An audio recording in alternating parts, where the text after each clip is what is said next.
Why a reconciliation on the COVID relief? Well, because the parties can't come to an agreement. The America Rescue Act is going to be forced through the process of reconciliation, which is a highly partisan way of doing things. It was used twice before in recent times, and it looks like it's going to be used again, Jay, shoved down our throats. The worst thing we can do is put a price tag on it. We have to get what the needs of the people are and basically how we keep the economy going, how we keep people basically ready for this economy to come roaring back, and they're prepared to be part of it. So if it's 1.9 trillion, so be it.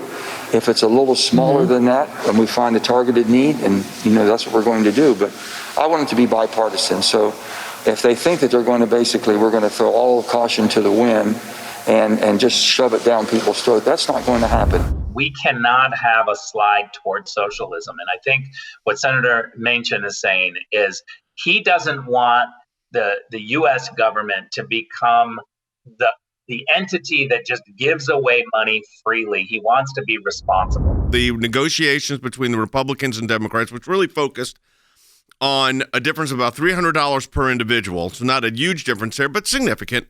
But also $350 billion to $400 billion actually of aid to states that were in trouble before the coronavirus became a factor.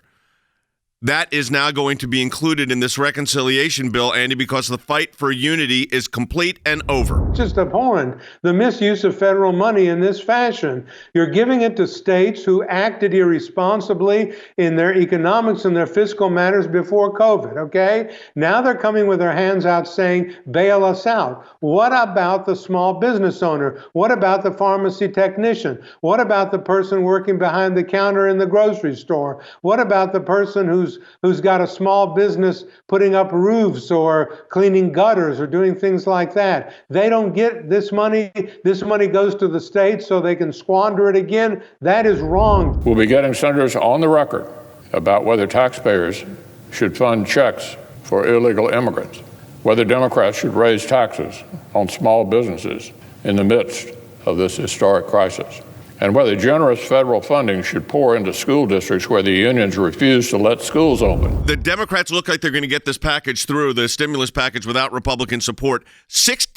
Approximately, we're just estimating that $16 billion of it will go directly to people that are not in the United States legally. This should be a basic function of government, is to ensure that the programs and the money go to Americans.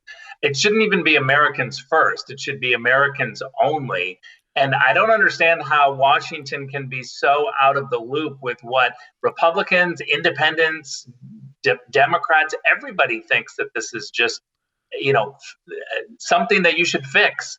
Fix your program so that you're not giving money to illegal aliens. John Thune said, he said, look, I expect this, the vote-a-rama, as they call it, is going to start very soon. There's going to be votes beginning, I think, tomorrow in the United States Senate, Jay. We're talking about literally hundreds of amendments that are going to be put forth to this bill. When Andy says hundreds, by the way, that's not hyperbole. There will be hundreds. They say this could go until late in the evening tomorrow night.